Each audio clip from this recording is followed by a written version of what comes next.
کہتے سویرے سویرے آیا تو کہنے لگا حضور مجھے توبہ کرا دیں، آج کے بعد نہ جھوٹ بولوں گا، نہ حرام کھاؤں گا، نہ شراب پیوں گا۔ تو کہتے ہیں جتنے لوگ بیٹھے تھے کان کھڑے ہو گئے، کہا تجھے کیا ہوا؟ کہنے لگا 11-12 سال کا نوجوان آیا مجھے توبہ کرا گیا، چڑھتی جوانی، 11-12 سال 14-15 سال کا بچہ مجھے توبہ کرا گیا۔ تو کہتے ہیں ہم محب حیرت ہوئے کہ اتنا سا بچہ؟ تو کہتے ہیں کسی نیک باپ کا بیٹا تھا، کسی پرہیزگار ماں کا بیٹا تھا، گھر میں تربیت ہوئی۔ اتنے بچے تو خانقاہ بھی نہیں جاتے، اتنے سے بچے تھوڑی کسی ادارے کے فارغ التحصیل ہوتے ہیں، کس مدرسے سے پڑھے ہوتے ہیں؟ کہتے چھوٹی سی عمر۔ تو کہا جناب آپ کو کیسے ملا؟ تو وہ شخص کہنے لگا حضور کل میں گیا بازار، میں نے بغداد کے چوک سے 10 کلو مچھلی بھی خرید لی اور کچھ اور ضرورت کی چیزیں بھی، مہمان آنے تھے، وہ سارا کچھ خرید کے میں جب نکلا تو سامان زیادہ ہو گیا۔ چوک میں مزدور بیٹھے ہوتے تھے، میں نے کہا بھئی میرے ساتھ فلاں محلے تک سامان پہنچانا ہے۔ وہ بچہ کہنے لگا چچا اگر میں چلوں تو، میں نے اس کو ایڈریس وغیرہ بتلایا تو 3 دینار مزدوری طے ہو گئی سامان گھر پہنچانے کی۔ کہتے میرے ساتھ وہ نکلا اور جب رستہ طے کرنے لگا تو رستے میں گرمی بڑی سخت تھی، ظہر کا وقت تھا، ذرا ہم نے چند قدم اٹھائے، 2-4 گلیاں گزرے تھے کہ اذان ظہر کی آواز آنے لگی۔ تو کہتے ہیں بڑی منت کے انداز میں، بڑی گزارش کے انداز میں میری طرف دیکھا، عمر چھوٹی سی ہے، کہنے لگا چچا اگر اجازت مل جائے تو میں ظہر کی نماز پڑھ لوں۔ کہتے ہیں میں ایک جگہ پھٹے پہ بیٹھ گیا اور گپے کرنے لگا، سامان وہاں رکھا، میں نے کہا پڑھ لے نماز۔ کہتے ہیں بچہ نماز پڑھنے چلا گیا، باقی لوگ دیر سے آئے، وہ نماز پڑھ کے جلدی آ گیا۔ میں نے کہا بیٹے تو جلدی آ گیا ہے؟ کہنے لگا اس لیے جلدی آیا ہوں کہ آپ یہ نہ سمجھے یہ کام چور ہے، میں نے نفل چھوڑ دیے ہیں، فارغ ہو کے پڑھ لوں گا۔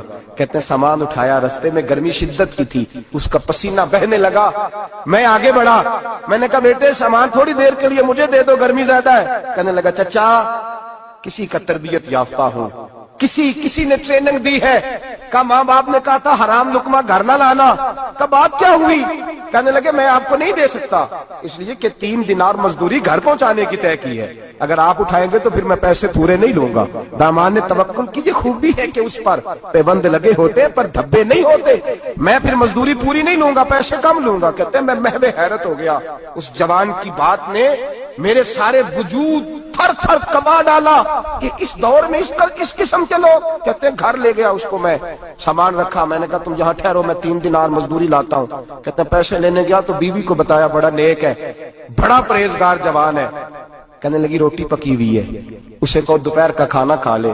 کہتے ہیں میں باہر گیا، 3 دینار تھمائے، میں نے کہا بیٹے ایک بات مانو گے؟ تو کہتے ہیں 3 دینار دے کے کہنے لگا اب تو آپ مالک ہو گئے، میں نے نمک کھا لیا ہے، اب تو ہر بات مانوں گا، اصلہ نال جے نیکی کریے نسلہ تاک نہیں بھول دے، میں اب ہر بات مانوں گا۔ تو میں نے کہا دوپہر کا کھانا کھا لو۔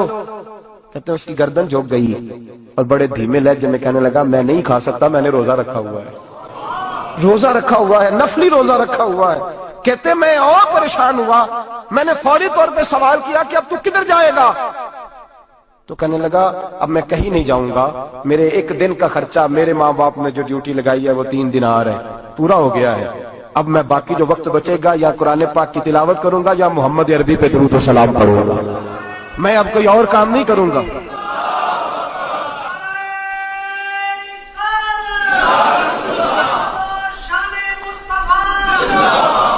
شخص کہنے لگا کہ میں نے کہا افطاری کر لینا، کہنے لگا مجھے مسجد بتا دو، میں جا کے اللہ اللہ کرتا ہوں، مجھے شام کو لے آنا۔ افطاری ہمارے ساتھ اس کی طے ہو گئی، مسجد چلا گیا، مغرب بعد لینے گیا تو کہنے لگا عشاء کے بعد آنا، اب تو میں نے پانی سے افطار کر لیا، کھانا کھانے جاؤں گا تو جماعت رہ جائے گی۔ کہتے ہیں عشاء کے بعد میں لایا، اس کو کھانا کھلایا، رات گہری ہو گئی تو میں نے کہا تو سو نہیں جاتا؟ کہنے لگا کوئی حرج نہیں، کبھی دور مزدوری کرنے نکل جاؤں تو رہ بھی جاتا ہوں، گھر والوں کو پتا ہے۔ کہتے میں نے مسافر خانہ کھولا، یوں سمجھیے ڈرائنگ روم، بیٹھک میں نے کھولی، اس کو سلا دیا، میں اور میری بیوی اپنی معذور بیٹی کو روٹی دینے گئے اور ہم نے جا کے اس کو کھانا کھلایا جو ٹانگوں سے معذور تھی، اور ساتھ کہا کہ بیٹی آج بڑا پرہیزگار جوان ہمارا مہمان ہے، آج چڑھتی جوانی اور تقوی کی روشنی اس کے چہرے سے چمکتی ہے، کیا بات ہے، بڑے ہی اچھے گھرانے کا تربیت یافتہ ہے۔ کہتے ہیں بچی کو کھانا کھلا کے لوٹے، اپنے کمرے میں سو گئے، بیٹی اپنے کمرے میں لیٹ گئی، ترس گئے تھے کہ بیٹی قدموں پہ چلے۔ تہجد کا وقت ہوا تو دروازے پہ دستک ہوئی، بڑی بے چینی کے ساتھ اٹھے میاں بیوی، کون ہے؟